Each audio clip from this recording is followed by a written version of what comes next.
બનાસકાંઠા જિલ્લાની અતિ સંવેદનશીલ અમીરગઢ ખાતે આવેલ ગુજરાત રાજસ્થાન સરહદ ધરાવનાર પોલીસ ચેકપોસ્ટ પર એક ખાનગી બસમાંથી મુસાફર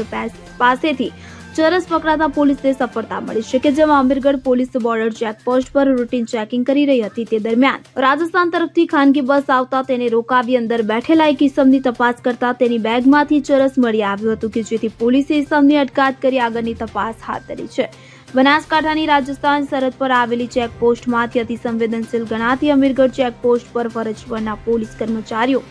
રાબેતા મુજબ રૂટીન વાહન તપાસ કરી રહ્યા હતા તે દરમિયાન રાજસ્થાન તરફની આવતી ગુજરાતમાં પ્રવેશવા જતી દિલ્હી અમદાવાદ ખાનગી બસ પર શંકા જતા તેને ઊભી રખાવી પોલીસે તેમાં તપાસ હાથ ધરી હતી કે જેમાં એક મુસાફર પાસે કોઈ શંકાસ્પદ પાર્સલ જણાતા પોલીસે તેને વધુ ઝીણવટભરી તપાસ કરતા યુવક પાસે ચરસ નશીલો પદાર્થ મળી આવ્યો હતો જેથી બસમાંથી યુવકને નીચે ઉતારી પકડાયેલા ચરસને પોલીસે પોતાના કબજામાં લઈ ચરસ સાથે ઝડપાયેલ ઇસમની પોલીસ દ્વારા પૂછપરછ કરવામાં આવી હતી। પોલીસ દ્વારા પકડાયેલ ચરસ 870 ગ્રામ કે જેની કિંમત રૂપિયા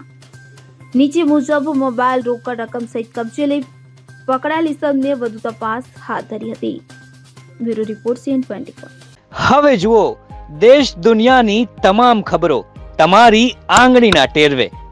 ઉઠાવો મોબાઈલ અને Google Play Store પરથી ડાઉનલોડ કરો અમારી CN24 ન્યૂઝ મોબાઈલ એપ।